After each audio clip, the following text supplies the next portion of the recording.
Pixel targeting is a tool in develop mode that enables you to make adjustments to specific colors or tones while masking. I have an image here of a woman in blue jeans. If I want to change the color or tone of the jeans, one of the issues that I might find is that the other blues that are in my image change along with the jeans when I go to edit them, regardless of how particular my settings are. This can be resolved by using a mask and pixel targeting. Navigate to masking and click on the brush tool. Brush onto the jeans.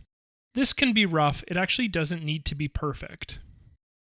If I click a tool like hue, for example, within color EQ, and simply adjust the slider on the color blue, some haloing occurs on the edge of my color selection. You can see it right here. We're actually trying to avoid this. To address this, what we'll do is we'll open up pixel targeting using this little target icon right here. Now, simply click on the color range box. If I move this color range targeter around, I can select different hues and saturations. Select blue and move the outer, low saturation edge further inwards until only high saturation colors are selected.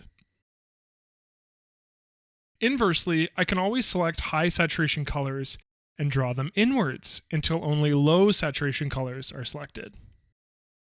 Now we have an accurate selection of the pants with an adjusted hue.